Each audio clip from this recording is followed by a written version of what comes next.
Hi, you're with Sam Higgins and Peter Carr on LonghausTV's The Research Channel.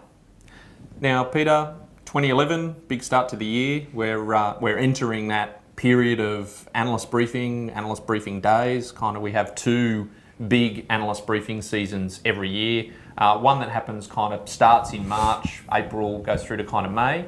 And then there's a second lot often associated with financial years, which starts in August.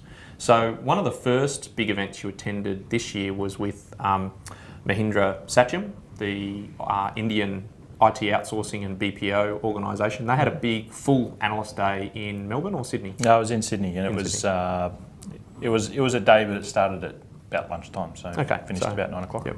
But pretty much an update. It's been 2 or 3 years really since we've heard I suppose the fallout from what happened with what was Satyam. So this is probably going to be really interesting. So what did you cover on the day? Yeah, look, really interesting couple of years for Satyam, now Mahindra Satyam. Yep. Obviously going back to January 2009 when they had a bit of an implosion with the scandal around the misreporting of revenues, and that was to the tune of about $1 billion, and so the world stopped and held its breath, and has done for the last couple of years. But the really interesting thing, I think, is that the fallout from that Satyam crisis has really helped the company along, and obviously, now known as Mahindra Satyam, the acquisition by Tech Mahindra, which has traditionally been the telecommunications carrier grade specialist in that particular space. That the approval of that acquisition has only really just gone through in the last 30 days. Okay. They've been waiting for all the appropriate SEC authorities and stuff to give it a stamp of approval. So that's actually happened. Yep. But if you look at what's happened, and I guess the last time the market really engaged us to take a serious look at the Indian sourcing companies was about 2007. Okay. And back then it was still in its infancy, and in its infancy in terms of adoption, because a lot of the companies had been around since the turn of the decade or the turn of the century. Particularly for us here, right, in the Australian market, we were often laggards in terms of using some of those offshoring centres in India and other places. That's right. I mean, the US really took the lead on that following John McCarthy from Forrester, his report in 2002, which set the world talking about offshoring. But back in 2007, Satyam, as they then were, had revenues in Australia and New Zealand of about $105 million and about 500 employees. Now, regardless of this event that occurred in 2009, as of 2011, they now have annual revenues of about 300 million in Australia and about 1,000 employees. So quite significant growth by any standards. Yeah. And from an employee to revenue ratio perspective, actually quite an efficient business then, with almost twice the revenue per employee now than they were doing 3 or 4 years. Exactly. So really good numbers. So I guess some of the key observations for us, when we were looking at them in 2007, it was really a lot of BPO activity.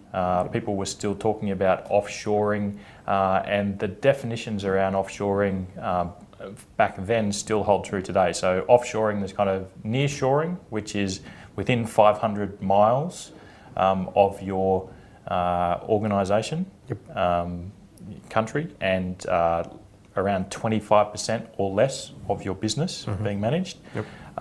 Offshoring is traditionally greater than 500 miles and 50% of your business. And then the third model was the captive centre, where the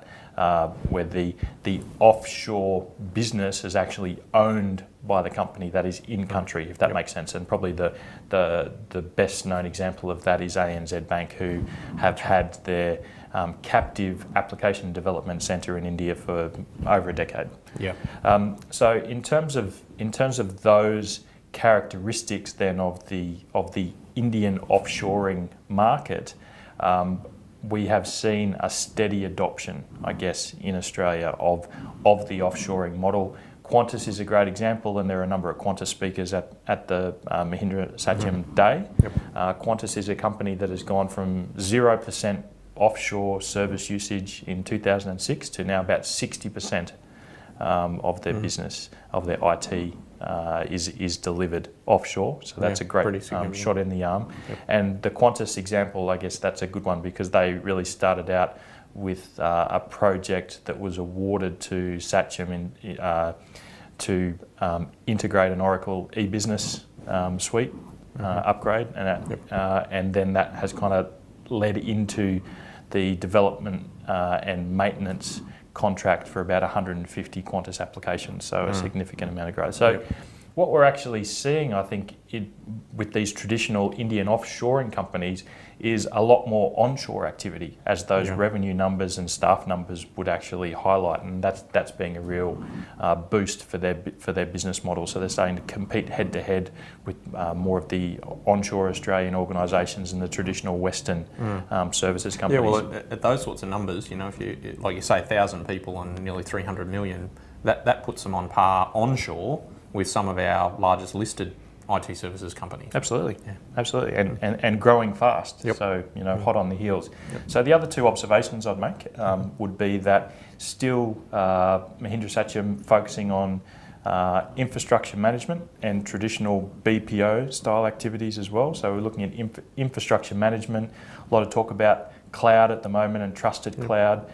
So certainly a good observation is that they tend at the moment to be tied to Amazon for their public cloud in terms of infrastructure, and they're doing some interesting things in there. They're doing things like analytics as a service for organisations who typically may not have you know, the big money to spend on those analytical programs. Like obviously a big back end of data warehouse infrastructure and technology is required there. And cloud can be useful for that because of just the data volumes that need to be processed, and it tends to be kind of peak and trough type workloads. Exactly. And so, and the other interesting thing is something that they're calling kind of social media listening in terms of cloud-based services, where they're starting to do some of that social strategy work for organisations. But in terms of trusted private cloud in the work we've done, I mean, we certainly wouldn't peg them as being one of the really strong companies in Australia at the moment, but some interesting things perhaps if organisations are looking at proof of concept around the public cloud. Amazon was a company we actually critiqued in our trusted study, and they did actually feature quite well. So the third and last observation I'd make is certainly their strengths around business intelligence and analytics, and they seem to be doing a lot of work around there. Now that traditionally, going back to 2006-07, they were doing a lot of that work in terms of the back-end data warehousing application work. So you can kind of see now that the market is maturing to kind of look at data warehouse more from a BI and an analytics perspective on the front end. You know, there's that executive drive. They're doing a lot of work there. Their product in that area is called iDecisions, and they're really trying to bring out and employ best practice methodologies in terms of the adoption of BI above, you know, and beyond the data warehouse. So just on that, in terms of, you mentioned they're a product, we've made the observation, you've certainly made it in other bits of our research, about the number of large outsourcing organisations, and very often the Indian-based ones, bringing their own IP to market, like Finacle, I think from IvesvesT, if I'm not mistaken. Now we hear about iDecisions from Mahindra Satyam. What other IP are they bringing to market? Do they fit into that category like an IvesvesT? Are they probably doing more of that? Yeah, probably not at this stage. I wouldn't classify, you know, iDecisions as a Finacle. Mahindra Satyam has specifically in the BI space has partnership relationships with a dozen or more of the globally recognised BI vendors, and so for them it's really an approach of bringing a services methodology to the table. I actually asked the question, how much of their BI and analytical activity is greenfield as opposed to coming in and fixing you know, client problems, because we see a lot of that. You know, clients invested for 3 to 5 years in projects and not getting it right and having to call in help. And interestingly, that was about 50-50 in terms of you know, true greenfield. You know, we don't have anything come in and help us to, oh no, we've had a crack, we've spent millions of dollars, we've stuffed it up, and now we need some help. The other the other question I asked them was about because Netezza, the company that IBM acquired last year, and really for that high-end, real-time disk streaming analytics for the real-time transaction stuff for high-end companies. I asked them how much of that they were shifting and in terms of the appliance within these solutions, and interestingly enough, in this part of the world anyway, they haven't been shifting a whole lot. I mean, but if you look at their customers who they're focusing on, they tend to be those organisations that are still dealing with those big old traditional legacy applications and providers like Teradata. Okay. Okay. So just on that, then, in terms of some of those customers, industry specifics, where do these guys fit in terms of their client base? So you mentioned Qantas.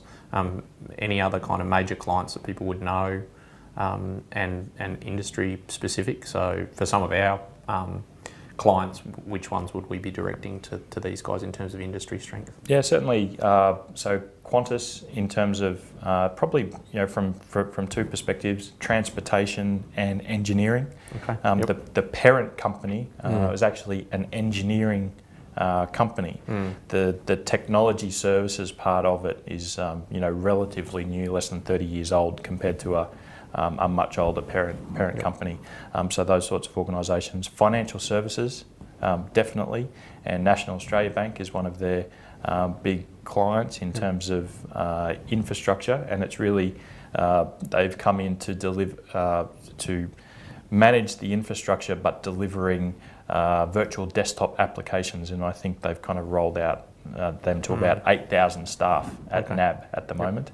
And we asked the question about mining and engineering, being the other big one in Australia, and they certainly are focused on that, but don't have any large clients that they could talk to in that space at the moment. So those three observations: more onshore activity, still focused on infrastructure management and traditional BPO stuff. Very strong in the telecommunications space because the carrier grade network infrastructure has been core business, very hard to beat in that space. And then the BI and analytics would be another key area. So I guess in terms of recommendations for our customers, we will see a rebranding, not a renaming of them, but certainly a rebranding now that the Tech Mahindra acquisition has been approved. So it was pretty subtle, wasn't it? It was kind of just the name, and they haven't done a lot of that kind of promotion or even invested in a lot of that, I suspect, in that kind of stasis period. Yeah, exactly. And look, I think the key thing there is that the past is now in the past, and I think that whole tragedy of the falsified accounts at the board and executive level there is now well in the past. There's only two companies that still hold an embargo against Satyam, and one of them is Coca-Cola, and the other one is State Farm in the US. But they're actively working with those organisations to overturn those embargoes. So that's certainly, it is a case of business as usual for them. So that recommendation around the branding and things, is that really about the fact that clients can now get back on board and can trust an interaction or a shortlist that would involve Mahindra Satyam? Absolutely. Trust is back there, and I guess their approach when you're thinking about them as a potential supplier, but also how you would look to work with them. Their traditional approach has always been land and expand, and that will continue to be the case, and Qantas is a great example of that. And the second part of that is that they will traditionally start with some improvements to legacy environments and legacy applications, but then move to a higher trusted model of application or infrastructure modernisation. So that land and expand, legacy to modernisation. Okay, terrific. Thanks very much, Pete.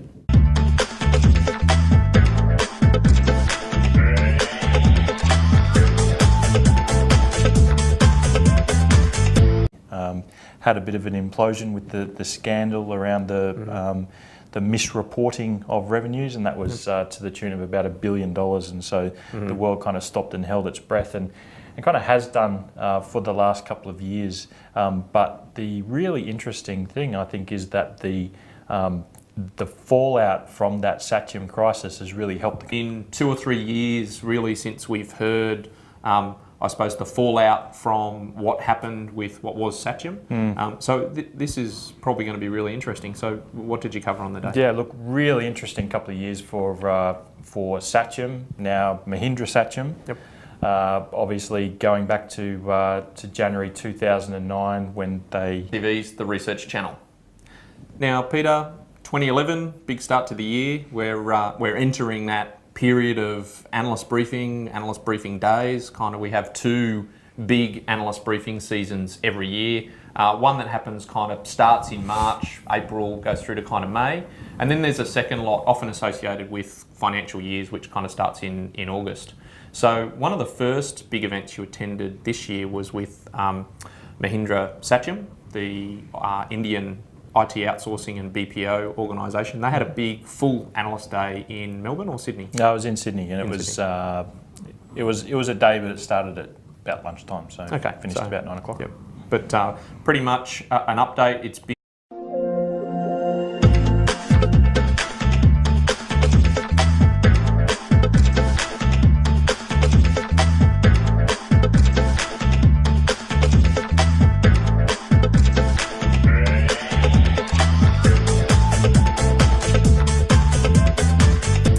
Hi, you're with Sam Higgins and Peter Carr on LonghausTV.